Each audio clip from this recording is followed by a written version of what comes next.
Hey, so happy to see you here.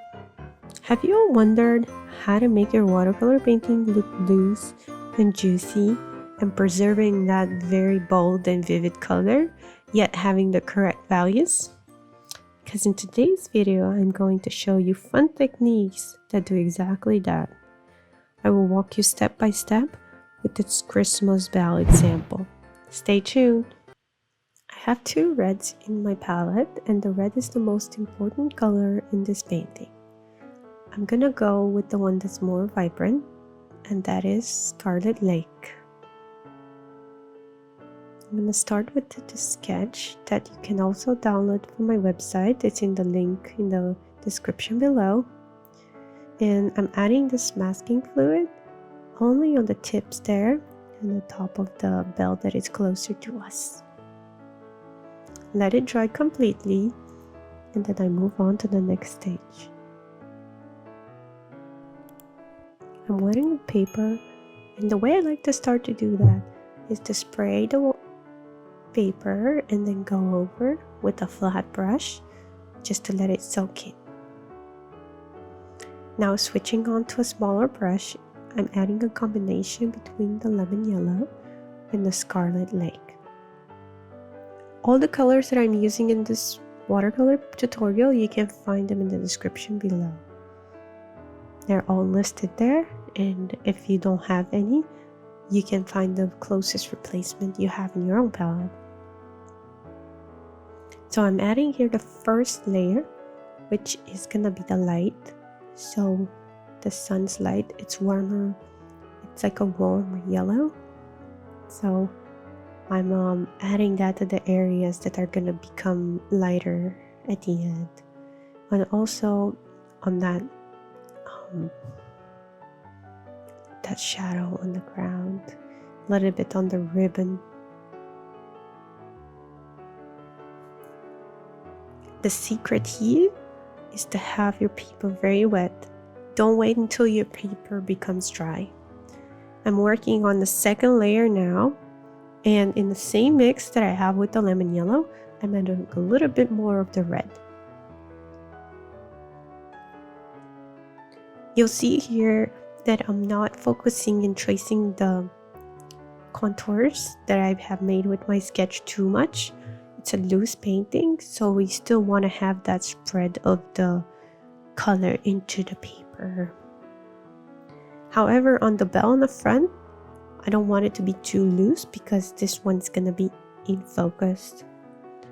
So I'm gonna wait for the paper to be a little bit drier for that area. Here I'm moving on to the next bell, and I can put a little bit more red in it. We're gonna go over to the third layer anyway, so I don't have to be too concerned at this stage with the darks and shadows.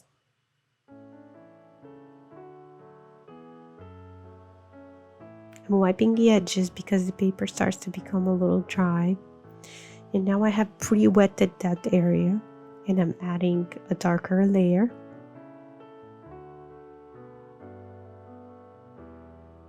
I added a little bit of purple by introducing some of my ultramarine in the red.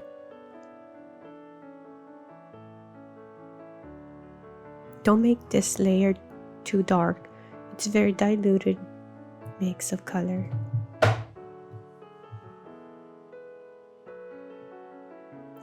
You can lose the edges by just wiping the edge with a clean brush, and you'll see that most of this painting will be loose, so we're going to have soft edges except from the bell in the front.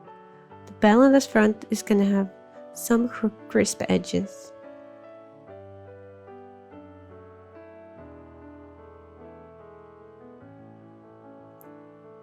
I'm now spraying more water because I want this area to be very blurred. It's out of focus. You can wait a little bit longer if your paper gets too wet because you don't want to spread too much your color. Now you can add more of the ultramarine blue, and you're gonna get this darker value and less saturated green. That's usually the color that I use for older branches when I work with pine trees. Now moving on to I think this is the third layer for the bells. I have mainly scarlet leg here. And so the bell, it's gonna be in the light with the right side, and it's gonna have more shade on the left. So I can go over the whole area and it's gonna be fine. Now I'm adding some purple. So I'm combining that red that I had with some ultramarine blue. But not too much. We don't want it to look blue. That bottom is the shadiest area, the darkest area of the bells. And I'm wiping the edge. If I see it goes too far, I can wipe it. We still have time to fix things at this stage.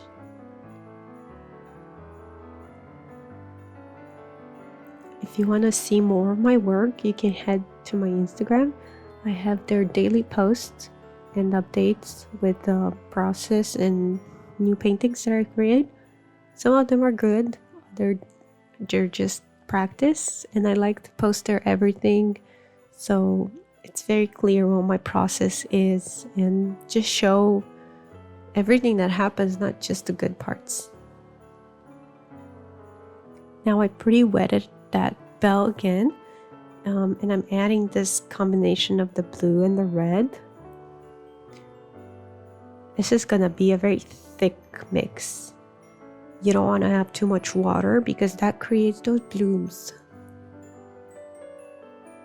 That used to happen a lot at the beginning. Not anymore. It takes so much practice. It's just about practice. I was disappointed at the beginning. I couldn't understand what I was doing wrong. But you have to feel it. So you have to paint every day to get this into a reflex stage.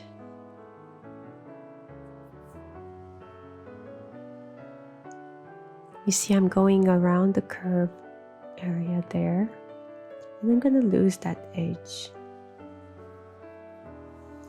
Before it gets dry, I'm gonna drag some of the very dark mix of that purple from the base. That is the casted shadow of the bell. And here is the close-up.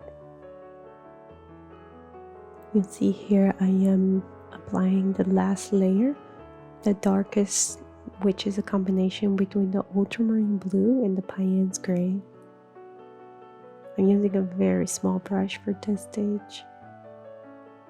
So in general, the brushes are not that important, I have noticed, meaning you don't have to have a specific brush, but for small areas detailed, it's important to have a very tiny one.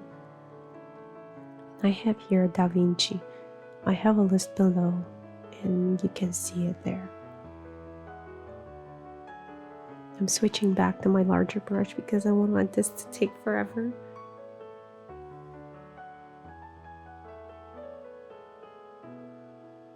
I'm filling out all those gaps. At this stage, if you want to change some and make some areas darker that are red, it's gonna be tricky, but it's possible. If you want to pre-add the area, don't go into this very dark layer because the paint will be reactivated and it will bloom, or it will like spread and make it look dirty. See, I'm switching between various brushes there to be precise. Try to trace that sketch pretty accurate. So this is the final result, guys. I hope you had fun, and let me know in the comments below what other videos I should make, if I should move on to the polar bears or you want to see something else. Thank you so much for watching, and see you in the next video. Bye bye.